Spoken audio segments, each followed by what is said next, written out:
The psychological equivalent of least action, which is a principle of physics, is assumption. How do I move from here to there in the shortest amount of time using the least amount of effort? Assumption. I assume the feeling. That is how I move according to the principle of least action. All right, welcome back to another episode of Daily Neville. I am your host, Josiah Brandt, and Daily Neville is all about making the teachings of Neville Goddard easy to understand, easy to digest, easy to apply in 20 minutes or less. Today, we are continuing with episode 14, which is chapter 14 of The Power of Awareness by Neville Goddard. And this chapter is titled The Effortless Way. Neville writes, "The principle of least action governs everything in physics from the path of a planet to the path of a pulse of light. Least action is the minimum of energy multiplied by the minimum of time." Right? So least action is the minimum of energy in the minimum amount of time. It's the most efficient. Least action is the most efficient way to do something. Minimum amount of effort, minimum amount of time. Right? So least effort, fastest time. Therefore, Neville writes, in moving from your present state to the state desired, you must use the minimum of energy and take the shortest possible time. So he's talking about the principle of least action, which is a physics principle. And he's saying we must mirror this principle of physics in our selection of the state desired, in our movement from our present state to the state desired.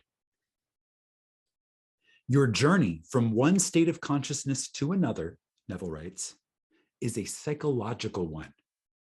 So, to make the journey, you must employ the psychological equivalent of least action. And the psychological equivalent of least action is mere assumption. The psychological equivalent of least action, which is a principle of physics, is assumption.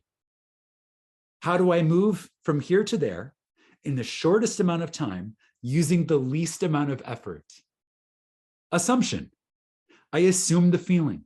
That is how I move according to the principle of least action.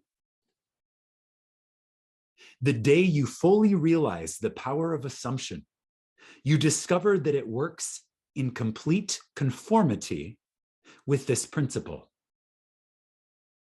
It works by means of attention minus effort. Right? You're not efforting, you're simply placing your attention upon the feeling desired, the state desired. There is no efforting or might or power or strength involved, just the control of your attention. Thus, Neville writes, with least action through an assumption, you hurry without haste and reach your goal without effort because you're moving in mind. So you're hurrying without haste and you're reaching your goal without effort, simply through assumption. Because creation is finished, what you desire already exists. It's already there. You don't have to build it. You don't have to create it. Creation is finished. It already exists. It is excluded from view because you can only see the contents of your consciousness. This is treasure. These words are treasure. This idea is treasure. Creation is finished and what you desire already exists. And the only reason you cannot see it is because you can only see the contents of your own consciousness. What are the contents of your consciousness? Open your eyes and look around. These, what you see when you open your eyes and look around, is the contents of your consciousness pushed out into forms of nature. It is the function of an assumption to call back the excluded view and restore full vision. To call back the excluded view, right? Because you weren't seeing, you were excluding what you desired before, right? It wasn't in your consciousness. But now, through an assumption, you are calling back the excluded view and you are restoring full vision, meaning that you see your creation finished. You're able to observe it. It becomes a content of your consciousness. It is not the world, but your assumptions that change. An assumption brings the invisible into sight. Through assumption, I can take what I cannot see and it becomes visible to me in my imagination. It is nothing more and nothing less than seeing with the eye of God. Seeing with the eye of God. What is the eye of God? The eye of God is the imagination of man. The voice of God is the mind of man. The eye of God is the imagination of man. For the Lord seeth not as a man seeth. For man looketh on the outward appearance, but the Lord looketh on the heart. So as men, women, humans, we tend to judge or look upon outward appearance. What does it look like is happening? What do I hear is happening? Physically, in my senses, using my physical senses, what do I register is happening? That's where man looks. But the Lord, imagination, looks upon the heart, looks upon the true nature, right? The inner nature. Neville writes, the heart is the primary organ of sense, hence the first cause of experience. When you look on the heart, you are looking at your assumptions. When you look at the heart, you are looking at your assumptions. Assumptions determine your experience. Watch your assumption with all diligence, for out of it are the issues of life. So our assumptions dwell in our heart. And our heart is the primary organ of sense and the first cause of experience. And when you look at the heart, you are looking at your assumptions. And you must watch your assumptions with all diligence, because out of your assumption arise everything you experience in life. Your assumption is the first cause. Your imagination is the first cause. Your heart, where your assumptions live, is the first cause. Assumptions have the power of objective realization. Assumptions have the power of objective realization, meaning through your assumption, you can realize things objectively in the external world. Every event in the visible world is the result of an assumption or an idea in the unseen world. This is that point we keep coming back to, because it is the mystic secret. This is the world of cause, and this out here is the world of effect. Every event that is seen in the visible world is the result of an assumption or an idea or an act in the imaginal world or unseen world. The present moment, Neville writes, is all important. For it is only in the present moment that our assumptions can be controlled. It is only in the here and now that you and I can control our assumptions. Cannot control our assumptions of the past, cannot control our assumptions in the future. We can only control our assumptions in the here and now, in the present moment. And this is our power. Point of presence, our point of power is in the here and now. And our power is our ability to control our assumptions. The future must become the present in your mind if you would wisely operate the law of assumption. The future becomes the present when you imagine that you already are what you will be when your assumption is fulfilled. So this is the whole idea of what would the feeling be like were I now the man, the woman, the human that I desire to be. I make that future a present reality. It becomes present in my mind, it becomes present here with me now, because I'm imagining that I am who I would be were my wish fulfilled. It's assuming the state. It's coming into alignment with the state through assumption. And this is the effortless way. Be still, which Neville puts in parentheses, meaning least action, and know, assumption, that you are that which you desire to be. It is all within you. Everything you could ever possibly dream of being and becoming is in you now. So you must be still, in alignment with the law of least action, and know through the power of assumption that you are that now.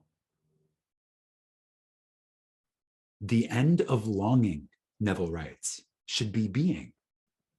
Rather than longing for something or desiring or wanting or trying to get something, the end of all of that is being. Capital B, being. Being the man, the woman, the human that you desire to be. Translate your dream into being. Translate your dream, right? So instead of it being, oh, someday, then, right, I'll be that, I will be. So you will, right? Listen to our words, right?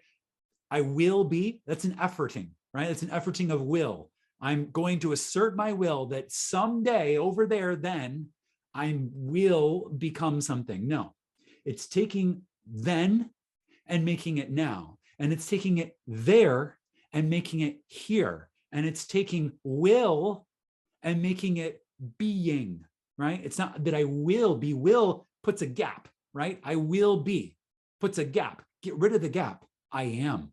The gap of I will be, right? The end result of that is I am. So you skip the will be part and you claim for yourself, I am. Perpetual construction of future states. So that's dreaming of things, right? Desiring things. That's a construction of future states. Hoping, longing for things. Perpetual construction. So doing this over and over again, perpetual. Perpetual construction of future states. So perpetually always wanting something more. Without the consciousness of already being them, that is, picturing your desire without actually assuming the feeling of the wish fulfilled, is the fallacy and mirage of mankind. This is very, very powerful words here. This is what it seems a lot of people, fewer by the day, a lot of people misunderstand about the law. It is not simply let me construct it in my mind's eye and see it. That's visualization, right? That's just daydreaming. That's all that is. Constructing your mind and seeing it is just daydreaming it. You must assume the feeling of the wish fulfilled. You must move into the state and become it. It's not I will be, it's I am. And again, having mastered the movements of our attention, we're able to gaze upon it in our inner world and see the evidence in our inner world. And the outer world is not consequential, right? It's not what we're focused upon because we're not focused on objective, where our attention is drawn to objectively. We're the master, the captain of our attention subjectively, and we place it on the feeling of the wish fulfilled, and we observe the evidence in our imagination that reflects back to us that it is true, and we hold and sustain that feeling, and that is how we lift something out of the realm of futile daydreaming, and we make it a selection of our future experience by experiencing it in the here and now, by being rather than simply hoping, longing, and dreaming of. Let us be this now. Read this sentence again. Perpetual construction of future states without the consciousness of already being them. That is, picturing your desire without actually assuming the feeling of the wish fulfilled is the fallacy and mirage of mankind. It is simply futile daydreaming. And that's how Neville concludes this chapter. It is simply futile daydreaming. Many times, our dreams begin with simple, futile daydreaming, and then are modified and upgraded into the assumption of the feeling of the wish fulfilled. Right? It's okay to start by daydreaming, but once you have selected the state that you desire to occupy, you must move in. You don't just build the house and then just gaze at it from afar. You build the house with the intention of moving in. Build your mansion that you may dwell and occupy it. I have a prompt for you. In the comments below, what is the mansion that you are occupying now? You've built it in your imagination. You are now becoming it. In one sentence, summarize for me, who are you? Who are you as you are being the man, the woman, the human that you desire to be? One sentence, razor sharp clarity. One sentence in the comments below. Drop it for yourself. Give it as a gift to those who will read your comment. Tap that thumbs up button to help others find this mystic secret, and subscribe to this channel so that you get daily Neville, this treasure, tomorrow. Imagine wisely, my friends, and I'll see you in the next.